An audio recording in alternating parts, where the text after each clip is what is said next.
Welcome, friends, to the Insight NBA show. This is The Pickup. I am Matty G, and this is Malley. And Malley, it's a huge day for scoring. Did you score today?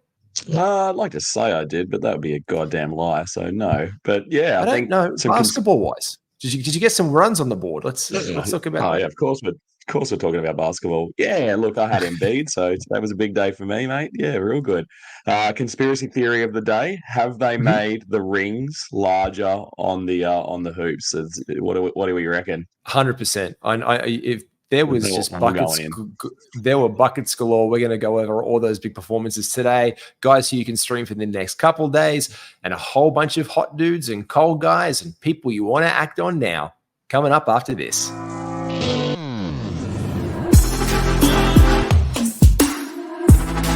Welcome to the ultimate super coach and fantasy sports show.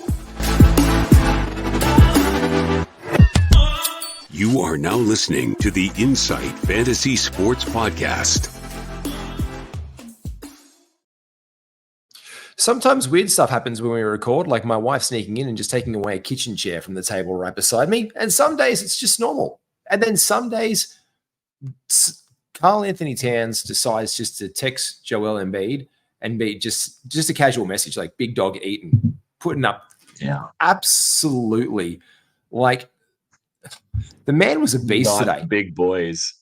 Yeah. The night of the big boys. Talk us through the performances, like and how you went, because when we were talking off air before, you were like, listen to this, and then listen to this, and then it's almost a joke. Talk us through it, Malley.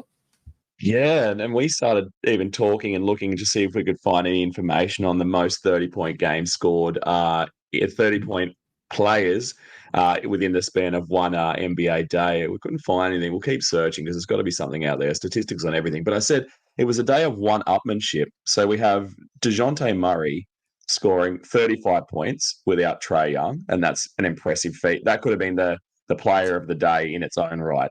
And then he goes and gets one-upped by Jason Tatum scoring 39 points. Yeah, we'll round that up to 40. That's a very impressive game. And then KD goes, I can do you a couple of points better. I'm going to put down 43 today.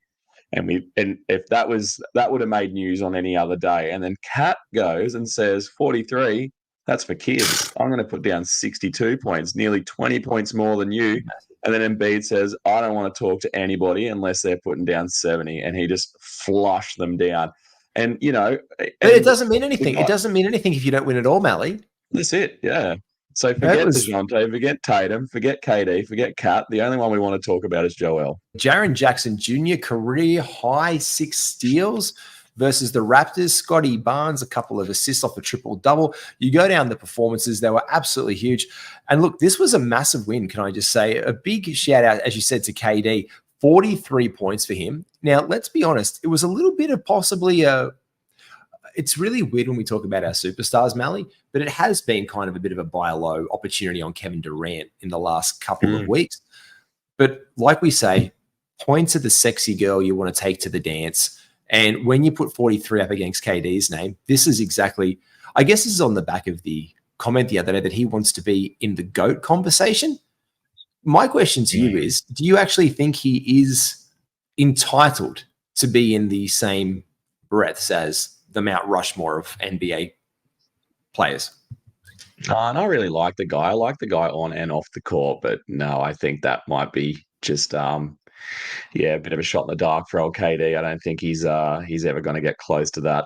I think when you're talking MJ and you're talking LeBron, and then there's probably another 2 tiers underneath that before you get to probably a 4th tier where KD's name appears. For me, anyway, It's like what haven't I done? And he's got an impressive resume. Don't get me wrong, but look, when we're talking about the greatest, like we're talking Michael, we're talking LeBron, and then obviously there is that whole him versus LeBron. So he feels that he should be right there and that.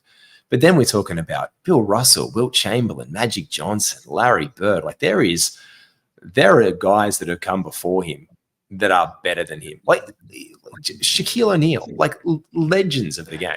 Like you've got to put him out there. Also in NBA-related news today, Shaquille O'Neal has announced that he no longer wants to be considered a celebrity, which I thought was really interesting as well. Biggest performance of the day. Well, I'll take it, I guess. If someone's got to lose it, I'll have it. One in, one out. That's how it goes. By the way, random shout out as well. I want to give this one to young Brandon Miller. Now, he continues to be absolutely hot. And I guess with all these performances on any other day of the week, you'd be like, oh, Brandon Miller, just a sly 27 points in this win against the Minnesota Timberwolves, one of the best teams in the NBA from the Charlotte Hornets today. Brandon Miller, mate, has been on fire lately. Yeah, good on him. And imagine that, like putting up 27 points as a rookie, and you're not even like a thought or an afterthought for rookie of the year. Like he could do that for the rest of the season from here on out, and then he wouldn't even be in the conversation, poor fella. Not even close. And he's gone up 6%, and he has 56% rostered in Yahoo leagues in the past couple of days. So I think he's worth a stream, definitely in 10-team leagues at this point in time. Like the guy is starting to round out some pretty decent stat lines, 27 points, 3 threes, 2 assists, 1 steal. The field goal percentage for him, though, in the last 3 games has all been plus 500 with an exceptionally good free throw rate as well. So he's averaging about 900 from his past 2. He's 700 in his last 3 games and 2-point field goal percentage as well. So he has been an absolute streaming must, I feel, in 10-team leagues, and probably gets overlooked again with all the other sexy rookies out there that we've been focusing on this year, mate.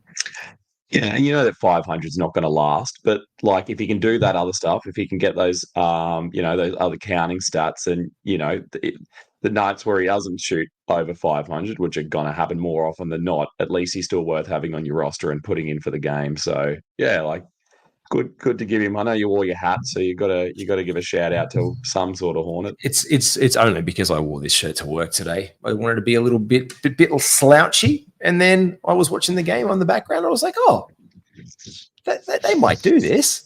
There's no way they beat the Timberwolves, surely. And sure enough, they did. Look, this is the show where we go over streams and waiver targets. And Matty, so let's play waiver targets for the next couple of the guys, then I'll tap on to the end. Check this out. Target acquired. Yeah, so we're about to enter Tuesday of the NBA schedule, and there's only 2 teams who have the back-to-back Tuesday, Wednesday, and that's the Blazers and the Thundercats. One guy I have got my eye on, throwback, Jabari Walker. He's in my top 5 favorite Walkers to ever play in the NBA. With Kamara out, that's huge. And Walker getting that start. Walker Kessler or Jabari Walker right now? Who's your favorite current Walker? Oh, okay. The White Walker. No, I don't know. They're all so good. But no, it's got to be Jabari Walker. He's the man at the moment. There's some trust in him. They're giving him. I mean, he went back down to 22 minutes the other day, but he played 3 30-plus minute games in a row. His percentages are really strong. He seems to. He's not huge. Like he's not a 5. He's definitely a 4. But he seems to be a good double threat any given night. And I don't really understand what it is that Portland are trying to achieve at the moment, because they get a young guy in their starting lineup, and you think, all right, like they realize they're not going to win. They're forward thinking. They're making good choices about their future, and then they start playing Malcolm Brogdon 30 minutes on a streak again. So like, what's going on there? I have no idea. But Jabari Walker is a man to look at for that back-to-back. And so is Malcolm Brogdon. For some reason, if he is randomly sitting on your waiver wire right now, just add the president, because he has been, as you said, exceptional in the last week. He's been one of the top ads in fantasy, but one of the top players in fantasy as well. So yeah, I'm all for adding him. I'll tell you what he's at on right now. The Brog stat. Brog. You just said like Brog, which sounds so dirty. Yeah, he's gone up again. He's cracked over this. Okay, so he's now gone up over the 76% where we can say to roster him, but he was still under 70% rostered. In 10 teams, that was a stream, under 70%. Yeah. So 100%. He's like that cheeky. He's like a little cheeky, elusive catfish. Like you got to grab him in while he's wriggling around, slippery little sucker for those games where he's going to go off like this. He's going to get hurt, or Portland are going to forget that they're not going to win and chuck someone else in his place. But yeah, these last 3 games, I mean, he's been nearly putting up a triple-double. Like he's been a handful of rebounds or assists off each time. Like it's if that's one of the categories in your league, I'm assuming someone's already got Brogdon, but man, that could win you a category just there. But the shutdown, potential, age, injury, Shaden Sharp's return. But while the going's good, You've got to make it 100%. Like, he has been absolutely rolling lately. And it has been a team like Kamara has been an ad at times, Brogdon, Jabari Walker, and especially with the back-to-back, as you said, with the Portland Trailblazers. They Duop Reith, 100%. We don't know if they're going to with the back-to-back as well. We are looking for details of, do they decide to sit DeAndre Ayton again? And if DeAndre Ayton gets sat again, Duop Reith becomes an ad. So we just want to keep on Ayton's status to see where he's going to be playing or not playing, which one that he's going to be playing. That's the kind of interesting, like, we want to keep, because I know they're against the Thunder for one of these games. I know I had to make an ad and I added Lou Dort. I'm pretty sure they're playing Portland and then the Spurs. And I'm like, geez, they're both shit teams. It's got to be an ad. It's good. And Lou Dort's the next guy on my list there, right? Smack bang underneath Jabari Walker is Lugan's Dort. We don't know if Shea or Giddy, we don't really know who's going to sit the back-to-back or if any of them are going to sit the back-to-back. Casey Wallace is another guy, potentially, if you're in one of those deeper leagues, who might get a run. And when he gets starters minutes, like, he does quite all right for himself. He put up, 12, 15 points. His percentages aren't too bad. So Lou Dort's obviously your first pickup, but if for some reason either he or Giddy or Shea sit, then Casey might be your best boy. I've got a good game for you that we need to play one week. It's called NBA Player or Missing Handsome Lyric, and it would be doo-wop. I don't know. I'm a dad. It's doo-wop. NBA Player or Line from Hanson song. I can make it even worse. For Christmas, I wanted to hang a Duop wreath on my front door, and my wife was like, "You know what?" I'm like, "It's Duop wreath." Yeah, I mean, it's like, they don't. You heard me. She's like, "No, there's no such thing." And I'm like, "There is." And I showed her a picture, and they're like, "You can't say that. You can't say you want to put a person on your front door." And I'm like, "I can, because his name is Reith, and I support him. He's Australian." And she just looked at me, he's like a squillion foot tall. If you were trying to hang him on your door, you'd have to live in a bloody barn, mate. He's huge. Future Olympic medalist Duop Reith, we should say, if the Boomers can pull their shit together for this one. Kason Wallace, as you said, and Isaiah Joe are the other hot streams for me there. As you said, though, let's just see if there is a rest for one of these guys. Look, the Thunder are a competitive team. We don't know exactly if they are going to be doing that. The big thing for me right now with the OKC Thunder is who's going to be traded. Because, and this sounds like so wild to say, I love the Thunder. I watch them. I think they're good, but they need something bad. Because if Chet Holmgren is apparently just the consensus fan favorite, analyst favorite rookie of the year. Like, when Wemby's putting together a run right now, I think this is because, Malley, you're a Spurs guy. They said they're going to cap him at 24 minutes a night. He has not played that at all lately. He's been playing 27, 27, 28, 28. They're going over it in these games that they apparently want to lose. So I'm curious by that in the first place. Mate, you're a Spurs fan. What do you think? Do you reckon they're pitching that so Wemby gets Rookie of the Year?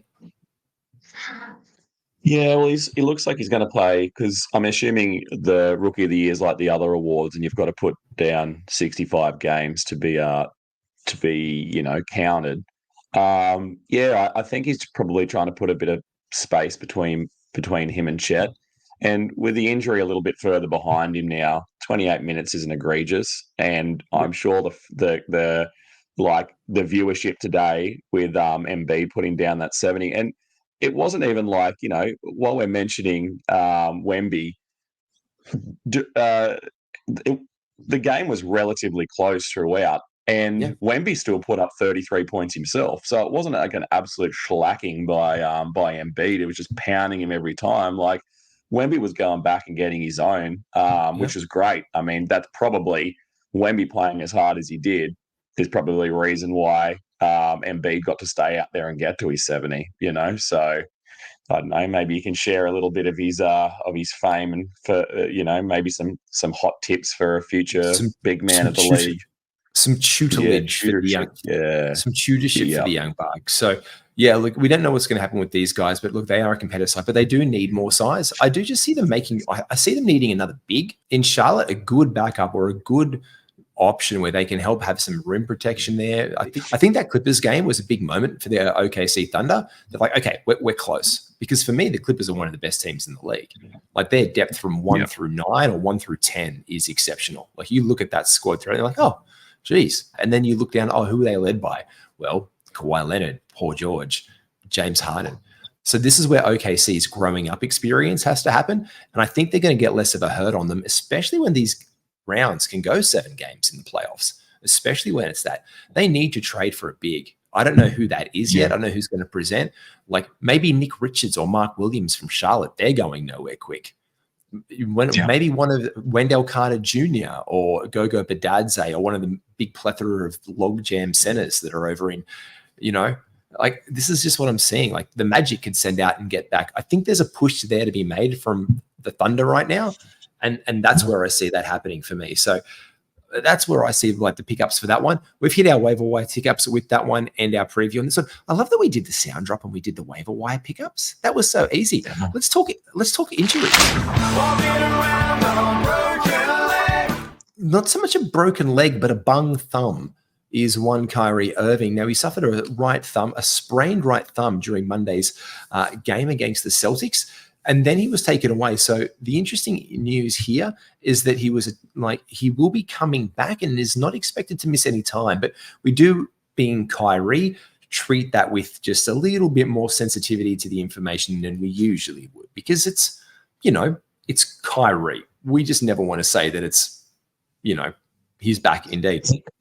He's got to have the resume for the most creative reasons to miss an NBA game in one career. Hey, like just all the reasons he's either been injured or he's been a naughty boy and not been able to play, or just the decisions he's made. Like if an award goes out to like the weirdest, amalgamation, not the amalgamation, the weirdest, like a collection of reasons why a man could sit an NBA game, it'd be him. He's going to get like a lacerated earlobe or something next, and people will be like, yeah, fair enough. Like, and the lacerated earlobe is just means, you know what that means? He just means he had his ears pierced.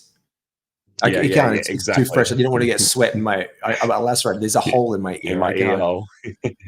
Was it just me, or did last week out of nowhere on my Twitter feed, on my X feed, whatever you want to call the bloody thing, was there just pictures of Kyrie Irving shirtless on a beach, wearing long pants and some sneakers on a beach with like some palm trees beside him? Literally, out of nowhere, I saw it 3 times. It was Kyrie holding like his baby's hand, holding a baby, and his wife beside him. Like, this is the weirdest Kyrie Irving positive messaging I've ever seen in my entire life. It was like trending for like 2 days. I'm like, what are these pictures of Kyrie keep coming back on? But anyway, look, we hope he doesn't miss time, and especially I hope he doesn't miss any more time this year, because it's been intermittent with him. The other thing to take in today is Trey Jones suffered a foot injury. So he's going to be looked at on Tuesday when the Spurs get back to San Antonio. He's going to undergo further testing. So he looks at risk of missing the start of the 7-game homestand that begins this week. So they're back in San Antonio on a 7-game homestand. So let's just keep our eyes on Trey Jones. He's been playing exceptionally well as the starting point guard for San Antonio. So that's good. So I think we might even get some Keldon Johnson in response to that.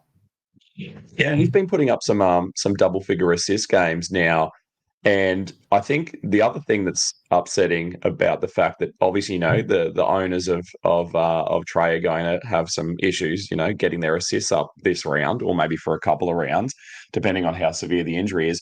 But Sohan is another guy that I think will probably be negatively affected by this, because I'm assuming they'll put him back in the point forward kind of position, and he's been doing a lot better himself since Jones has been in. So I think this will have a bit of a negative flow-on effect. Usually when a player goes out, you go, great, this will be an awesome opportunity for my guy.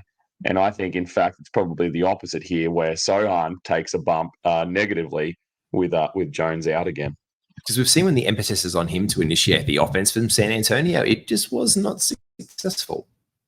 It just wasn't successful. And this is talking about lacerations for the face. Keldon Johnson did cop one on the game as well on Monday, and then he went back into the game. The other injury report thing we want to keep an eye on, when we might be able to get some stream value for the day, is in the Los Angeles Lakers. LeBron James is out for Tuesday with an ankle injury. So here we're looking to pick up guys like Taurean Prince, who funnily enough is usually on the injury report, like probable or questionable. He's not in the injury report at all. So we obviously know they're going to roll out Taurean Prince. So he's probably going to be one you can look at for the day. Also, Rui Hachimura got a really significant bump last time, as to Cam Reddish. Just keep word on who is going to be starting on the day and make your ads if you are in a daily league beforehand. I think that can pretty much wrap up our major injury news sustained for the day, Malley, because we're going to get into a couple of things. But before we do, make sure, everyone, you check out our good friends, Bonus Bank. They are Australia's best side hustle. Use promo code INSIGHT for 25% off your first month. If you want to make the most of your match betting, like, give $100 for your Best with Mates account on Sportsbet. I need to know that that's going on. They'll help you make the most out of it at Bonus Bet. It's Australia's best side hustle. People can make thousands of dollars in their first months. It's low risk. Put your money in less than $1.90 a day. And if you use the promo code again, INSIGHT, 25% off your first month. Malley, I'm going to do the buy low, sell high later, because you had something very interesting. You wanted your guys who are we had a new way. It's time to sell. Like, it's time to sell them now. This is the guys here. Let's get for your time to sell. Sell, sell, sell. Sell, sell, sell. Mate, who is your first one this week? It's young Rusty Westbrook. I guess the situation that he is facing with the Clippers at the moment is the fact that Zubac is out. And you might be thinking, how does this affect, how does the a missing 5 impact a backup 1? And in this situation, the stars have essentially aligned for Russell Westbrook. He's getting the minutes. He was very close to getting a triple-double himself the other day.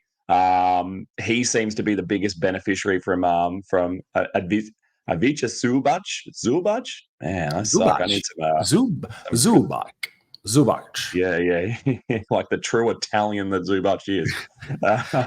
Is that just because I use my hands? Zubac. Yeah. It was the hand talking, the gesticulating, if you will.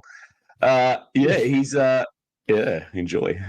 He's going to go back to being a sub 20-minute guy.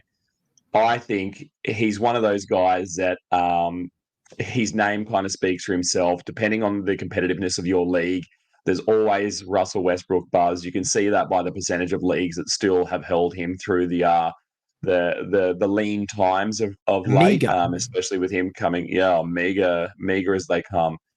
But if you can advertise his strengths, if you can start pulling some conversations with your league mates about the fact that he's, closing back in on this triple-double, they're starting to see the value of him again, like he's this number 1 option off their bench, even when Zubac comes back, you might be able to start to gain a little interest. And, what you can actually get back for him, I'm not sure. But I think if you can get someone with a little consistency, which Russell generally doesn't have, I guess he's consistent in the fact that, that his percentages are never going to be fantastic.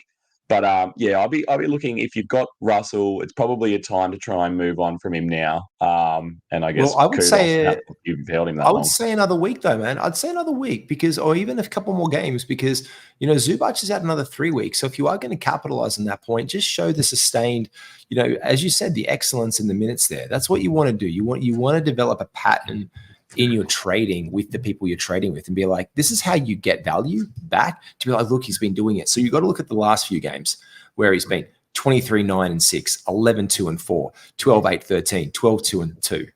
Because before that, it was 6-0-3, 9-2-7.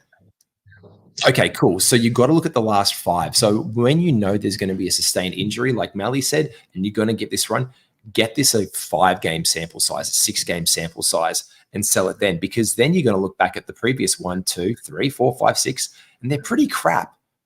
Before he actually was on a nice little bump, 14-6-6, 14-11-6, 12-5-5, 15-13-4.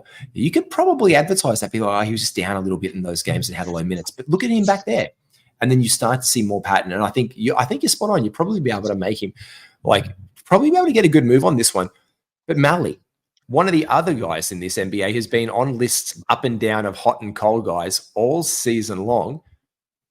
Jaren Jackson Jr. Sell now on the big fella who's hit his stride. Talk us through this one, because this is interesting. You're going to have to take probably the biggest gamble of your 23-24 fantasy NBA career with Jaren Jackson Jr. They're clearly running on a skeleton crew at the moment, and he is the man who's getting the job done on the offensive end, which is really, unless you think otherwise, probably the first time in his career he's had to be sustain being the number one scoring option on his team. That's never really been, I mean, he's been the number two, he's been the number three, but he's never really, for a period of time, had to be the number one scoring option. There's always been like 1A and 1B in Memphis, apart from when Jar's out, he's number one, like with a bullet. And then there's the second tier Memphis guys, which is obviously Triple J and Bane, both very good. I'm not saying they're second rate crap. No, they're very good basketball players, and they make a really good team. Like that triumvirate in Memphis is a beautiful young core for that team. Like they're not beautiful young core. Like they're a good, you know what I'm saying. They're handsome. Anyway, so these guys have been absolutely fantastic. But Jaren Jackson Jr. has never had to wear that burden before, like you said, man. So this is now him going full tilt. And this was a guy outside the top 100. And all of a sudden, in the past week, 6 steals today in a game, career high, he has been the 26th ranked player in fantasy. He's finally come to the form that many drafted him at, and people gave up on him throughout the season. But you now say it's time to sell him while he is at number 26. Yeah, and I mean, besides his 6 steals, I think it was 2 or 3 games ago he had 4 steals, and outside of that, he's gone pretty well missing in the steals, and even the blocks department haven't been that strong. Yeah. Like they've really been diminished, and I guess it's the seesaw effect, isn't it? Once the points go up, and you have to be that offensive number one option, you're going to go a little missing on the defensive end, and it takes really special players to be able to do both. I mean, you even look at Embiid today, who was an offensive like powerhouse. He got 1 block, no steals, just because his focus wasn't on that end. I guess what you're thinking about and considering with Triple J is the fact that we know that he's had an injury-ridden past, and now they're absolutely working him like a dog. They also, I mean, I feel a bit silly saying this because ever since I teased them on last week's show saying that they were their G League team having a run in the NBA, I reckon they've actually probably won more than they've lost, including today's game. But, I don't think this lasts forever. Some of these young guys have been really hot, and I think, they've got a long way to prove themselves in the NBA. Is he a guy that, risks that shutdown situation, as you're coming into your fantasy playoffs, and he's been putting up these wonderful numbers, it maybe gets you into the playoffs. But if he's not there and you're getting zeros by the time your playoff runs around, it doesn't matter if you come in 5th or you come in 1st, that's obviously going to be a really big hit. I think you are getting great value if you sell him now. I'd be looking for somebody who, and again, like he's probably a guy that you picked up in the season and held on to because you need those defensive stats. And again, he made me silly by putting 6 steals up today, but I feel like they're going to plateau again. You're not wrong, though. Let me give you this. No, I'm going to back you up on this to the hilt, because this is the thing. When you draft Jaren Jackson Jr., Malley, if you were drafting him this year, what are you drafting Jaren Jackson Jr. for? What was the thing that you were hoping to get out of the bloke? Well, if you were pulling him in that 20-25 point, which is probably his high watermark, you were trying to get those career high, season leading blocks from him that he put up last year, which was 3, his career high as well. So last year he was a career high 3. So you're looking for a guy last year who was shooting 500 from the field. He was shooting 800 from the free throw line almost. Like he had an exceptional year. So last year he was at 28 minutes a night, 18 points a game, 7 rebounds, 3 blocks on an excellent field goal percentage. The year before that, 2.3 blocks. So you think, he gets a couple a game. His rookie year, he was at 1.6 blocks a game. And this year he is down to 1.6 blocks a game. In the last week, even with the steals, 0.7, 0.8 in the last 2. But in the last 2 months, he's kicked it up to 0.7. So 1.7. So on the season, he is exactly at his rookie level for block shots a game. This is half of the blocks that Jaren Jackson Jr. had last year. We drafted him. You drafted him, hoping for 2, 3 blocks a game, or 4 blocks a game, or 6 blocks some games. And he's just not giving you what you wanted out of that position. In fact, the blocks that came in space, I don't think any more than 4 or 6 once this season. And there are games where he goes absolutely missing. 6 has been his top once. So, Malley, you bang on. If there's a time to sell, I really do. And you could sell him high because he could, as you said, this is a guy who could continue to string this together to the end of the year. Yeah. And maybe it blows up in your face, but I would try and get someone like a Scotty Barnes, someone who, as of late, has probably been a little underwhelming, but I think he's going to play through. They're obviously trying to gel and mesh and get this young team off. I don't think he's probably even with the I guess the slower season and the poorer season that the Raptors have had. He's going to probably play through. He's starting to pick back up again. He's getting the defensive stats. I think I looked before and he was a good solid 1.2, 1.3 for both his steals and blocks. Yeah. And they're back to highs again. So, you're not going to sell him for nothing at all. You're not going to give him away. And you're obviously going to have to find someone who's got a different mentality about the fact that, he's hot and they're just going to play him through because he's that number one option. But, I just like to go safe. And I reckon if I traded him and I got someone like a Scotty Barnes and maybe some change back, even if he wants to keep being hot, I think, I'd be happy enough, with that little bit of security. And points, as we said, points are the sexy thing. People love points. So you start to see together this body of work from Jaren Jackson Jr., 27, 26, 36. You start to see that on some questionable percentages, one would say. Like the 444 with 26 the other day was questionable. It's been an uptick. He got 18 points on 200 the other day, 21 points, 300 from the floor. Like the man loves a shot and he needs to. So the other day I was watching I think it was the Golden State game. He was shooting absolutely abysmal. His threes, he was just jacking them up. I think we were talking about it like the other day, just chatting. I think it was like his first 6 shots were threes. And he hit none of them. It was ridiculous. Do we liken him to the trebuchet? Just getting a little trebuchet reference and just loading him up and he's just slinging, and hopefully, a few go in. And I think you're right. This is the time on him. And like it's another guy. This is, I think, my sell high. This is my hot guy right now. Who this is completely 100%. Pull over by this hot guy and let me out. Come and jump in the ride. Colin Sexton and Malley, I don't tell you who I'm picking for these two each week for my sell high and my buy low, but the big Sexpo himself, Colin Sexton, is having a career run right now. I know when we talked about Utah at the beginning of the season, we were like, what happens with Colin Sexton? He wants to be the starting point guard of this team. They've mixed up their lineups. Fontecchio starting with Chris Dunn and Colin Sexton, these little guys, and Kessler on the bench. Yeah. And, Collins running small with Larry Markin and still being the focal point. Will Hardy deserves credit for being coach of the year at this point. But this is not to diminish what the Sexpo is doing. He has been absolutely incredible. And when you talk about Colin Sexton, this is a guy who on the year is just ranked in around the top 110 players on the season. So when we say it's so high, because in the last week, he has been the 58th ranked player. But in the past fortnight, he has been the 25th ranked player. So this is where now he's reached a peak. He's cooled a little bit. He's still running hot. So this is where we can make him. And running hot, 28, 31, 30, 27, 20 on ridiculous percentages. Like he has now been, for the past month, shooting plus 530 from the field. For the month. The guy has only had, did we not see this coming? Because last year, he was averaging 500 from the floor.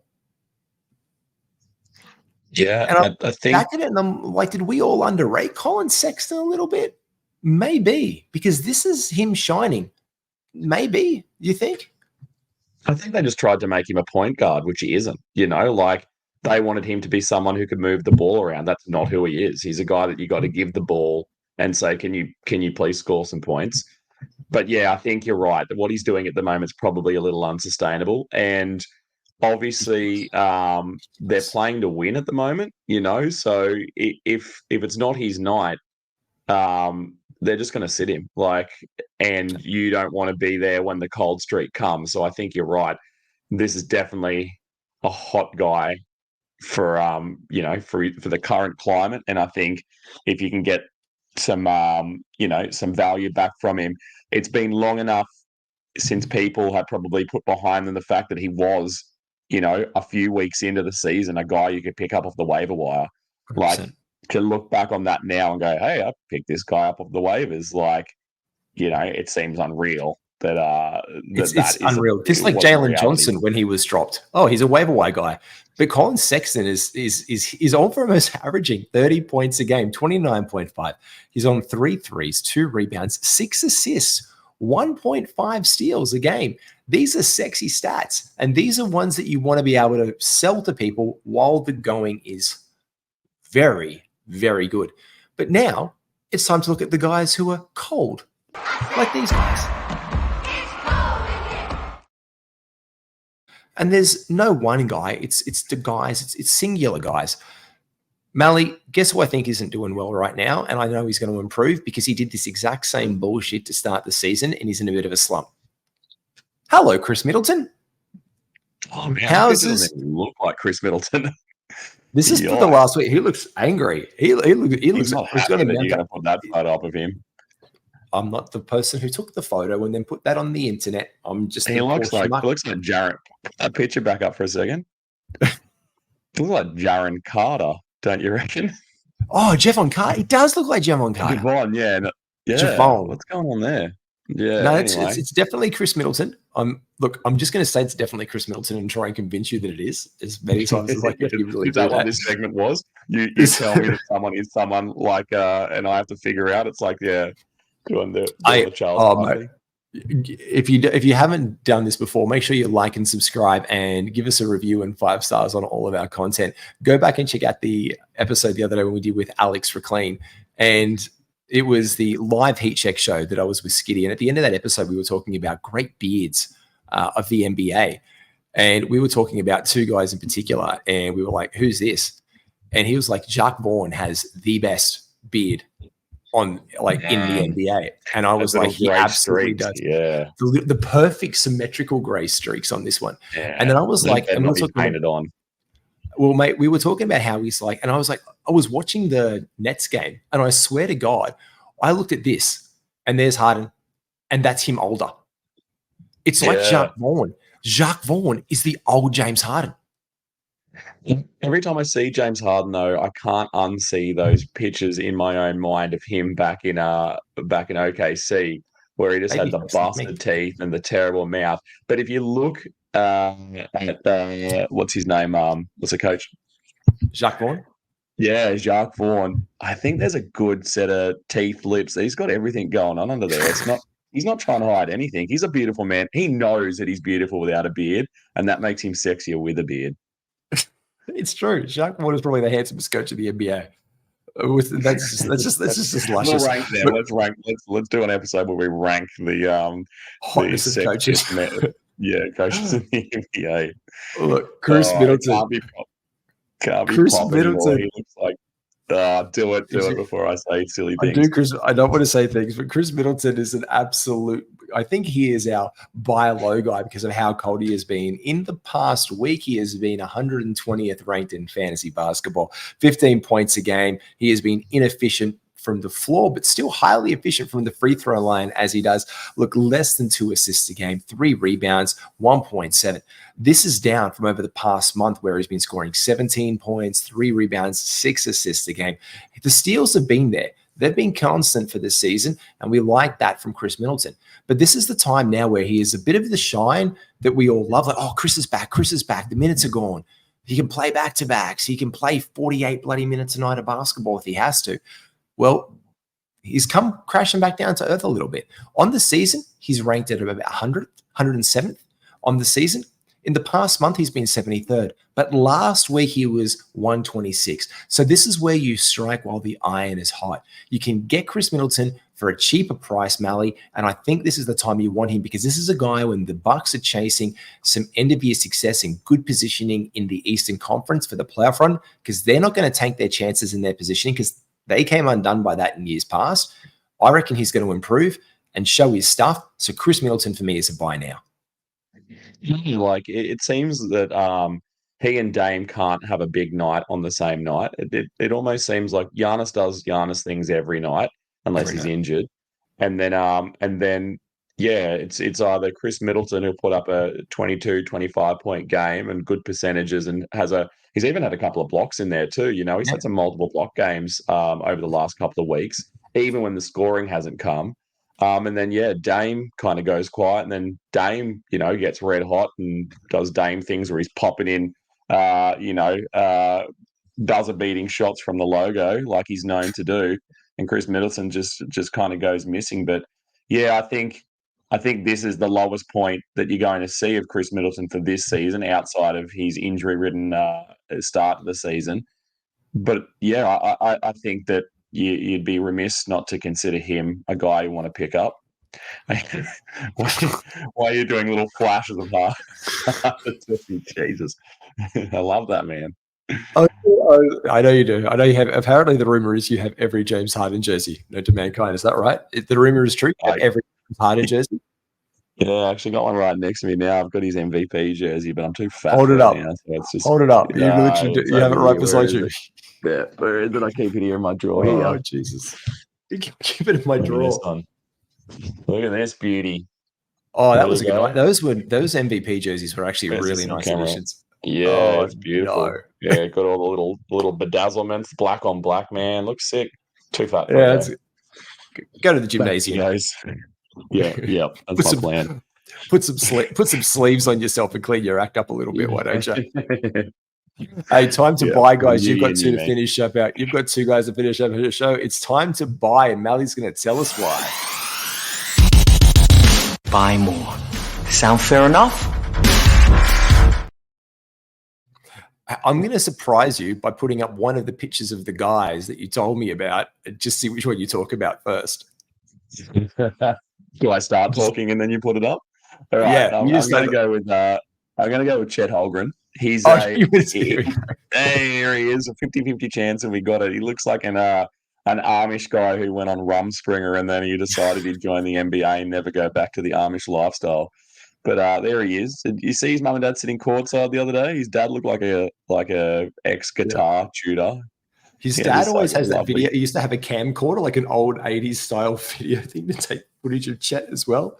I love his parents. Yeah, they're old school. Maybe they are Amish. Maybe they're just trying to figure it all out. But who knows? Who do you enjoy being on the sideline more, Taylor Swift for Travis Kelce or Chet Holmgren's parents for him? 100% Chet Holmgren's parents, because they look like they I'll keep looking at their watch to see what time it is that Best Buy's open, so they can get out of there. We've got places to be, Chet. You keep doing the basketball things. But back to his fantasy status. He's obviously putting up unreal rookie numbers. He's been an absolute marvel. He fits that team so perfectly. And he is another reason why Oklahoma is one of my favorite teams to watch. Just watching Shea do his thing, watching the improvement out of Jalen Williams, to be fair, probably both Jalen Williams. Giddey obviously being a homegrown boy now that he's out of his hot water, which is good. And Chet just blocking everything and trying to hold his own in that skinny frame. But even though he's managed over the last few weeks to still hold his 2.5 blocks a game, and the assists have gone up, the scoring's gone down. And the scoring has gone down because he's trying to put up about 5 3-pointers a game, and he's hitting about 1 of those 5 now. His 3-point percentage has really cooled off. He is a broken trebuchet. But I'm not too worried that this one element or one area which is really affecting his ranking is going to be something that holds. I think that he's still really good value. He's never been a huge rebounder, but the rebounds are down a little bit, but those peripherals have stayed strong. His assists have gone up, which is great. Like, he's getting a real good eye for the game. He seems really comfortable with his team. And if you're not looking for points, like, the rest of his game has stayed as strong as ever. Like, if you're doing that punt points build, the blocks are amazing. The assists are coming in. The rebounds are always strong around that 6 or 8. Never really gets to those double figures. The percentages, besides the 3-point percentages, are still looking good. Yeah, he's been in the last banks. week. This is the time he's been 375 from 2-point range, which is low for him. On the season, he's 625, and in the last 2 weeks, he's been 259 from 3. Last week he was 300, but he's 386 on the season. So you're right, Malley. He's dinged the percentages up the last couple of weeks, which might be like, oh, he's getting nervous. He's hitting the rookie wall. You could sell it as like, hey, if you're trying to slide in, like, man, look at this. He's hitting the rookie wall. He's hitting the rookie wall. The rookie wall is happening, man. Wemby started in the wall because he was international, but now he's hitting this stride, man. I don't know. You could pitch it some way, I'm sure. Yeah, I think so too. And like any of these buy low, not a PG show anymore. Buy Hogrins. Yeah, Gorilla Grins. It's all about the way that you paint your picture. Like you got to really, I guess when you're trying to buy, like you are with him, you're not going to advertise the strength to the person you're trying to buy him off, because that's obviously going to work against you. Like, he's a great guy, man. And if you traded him to me, he'd be an absolute fool. That's going to get you going in the wrong direction. But I think, I like to go on, the rest of his career thus far, the way that he's played this season, those threes have gone in at a respectable rate. If he can start hitting a few more of those a game, even if he starts hitting 2 more out of those 5 and he's hitting, 2 or 3 from his 6 that he's trying to take, he goes up 6 points. He's back into a reasonable position with his points again. So, yeah, I just like the guy. I think unfortunately he's not going to win Rookie of the Year this year, but in any other year he would have been a shoe-in. Consensus. Again, I've said it before. This for me reminds me, and I know it's only because I'm wearing Charlotte Hornets merch right now, but when Alonzo Mourning and Shaquille O'Neal came the same year, you had these 2 absolutely brilliant big men that just came in and showed out. And any other year, Zoe would have been like, whew. But it was the year that Shaq, this all-timer, came in. And this is the path that I feel that Chet and Wemby are somewhat on. But it's so weird because the consensus number 1 for many analysts and people in fantasy, if they're voting right now, they're saying Chet. But this is where the whole Wemby thing is getting really interesting. Like, he's and there's no disputing the individual performances, but he's also on a really shitty basketball team, to be fair. Yeah. Whereas the Oklahoma City Thunder are really good. They're playing to win. They're a really good basketball team. And if they make a trade to get some insulation for Chet, just not to be the only sole big man, I mean, apart from the dud Jalen Williams, there could be someone here for it. There's another guy, though, who's been the big alpha of the team. And this is your last guy to buy now on. This has been someone who's moved into alpha status in Toronto very, very quickly.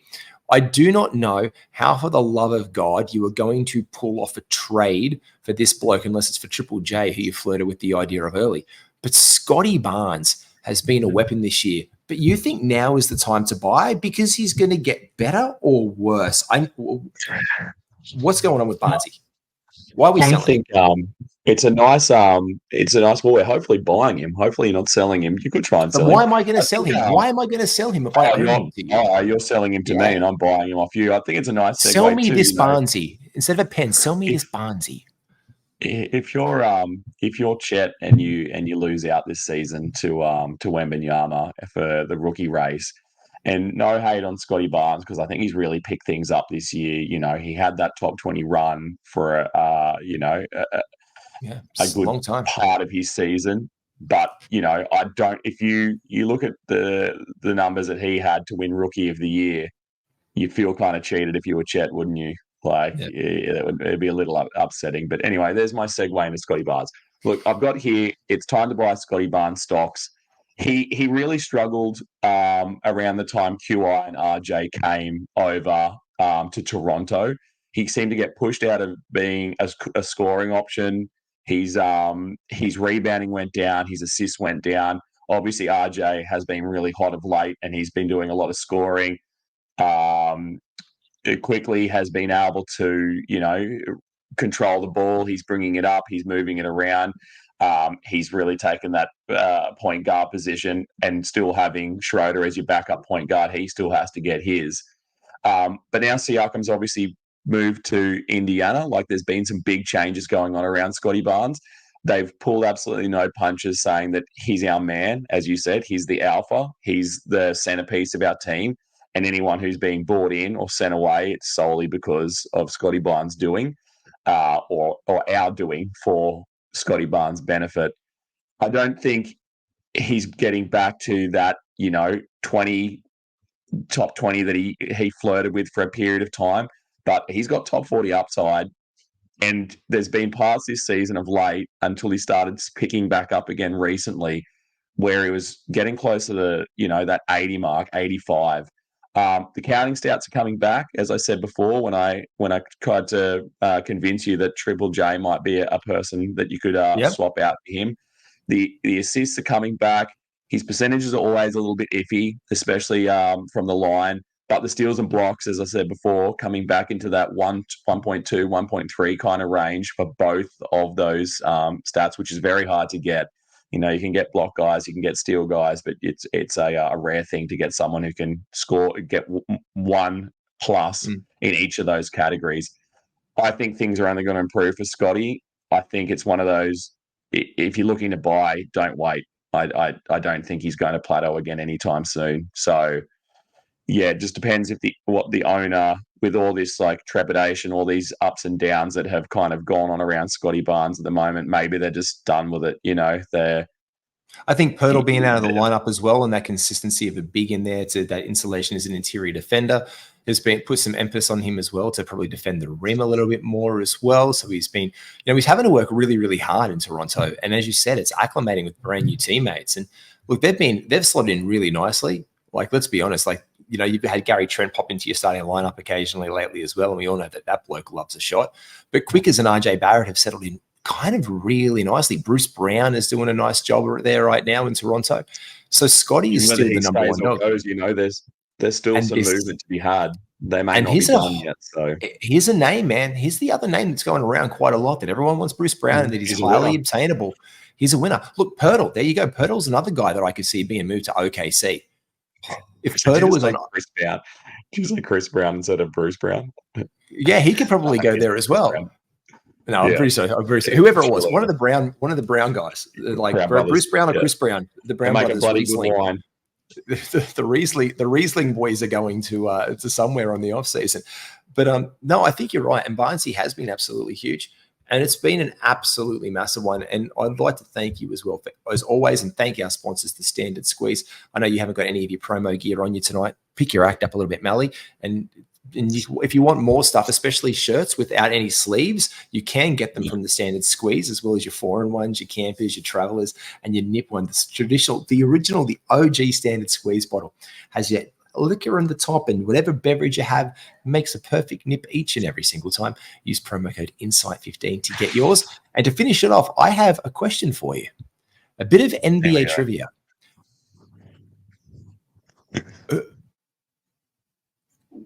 No, it's just I'm going to tell you. I don't know how to ask this a question. It's not like it's bloody Jeopardy and I can do this one. Did you know that this is a little bit of fun trivia for you for your NBA. James Harden is one of only 6 players in NBA history to have more than 40 35-point games in one NBA season. Yep, and that's why I've got his jersey. What a man. In the 2018-19 season, he had 43 games of 35 points plus. Because when I was trying to find, like, most people scored 30 or 35 points in a day in NBA history, it gave me the list. And Jesus, Wilt Chamberlain loved to score. Just to be fair, it's his favorite thing to do. 73, 65, 46, and 46 games of 35 points plus in a season. 4 times the big James was also at that time being fueled by Hooters chicken wings and buffalo wings. So, they should have drug tested him for those. There's something to be said for that diet then. And do you want to hear the funny thing with that? In that season, when James Harden in 2018, 2019 scored 35 points plus in a season, he scored 1,866 points. Absolutely massive. However, the season that Wilt Chamberlain scored 73, games of 35 points, he scored 3,814 points. Yikes. Yeah. His points per game was at 52.2 points a game. Harkens back to where we started this podcast on our on-GOAT conversation, Back in my day, the rim was this big. Yeah. It's like he played against the junior side or something like that and just went mental every game. That's absolutely ridiculous, mate. We'll join you. Thank you so much, my man. I'll see you next week on the pickup. As you said, make sure you like and subscribe to all things Inside Fantasy Sports. We'll be back with another pod on Thursday this week. Take care, everyone.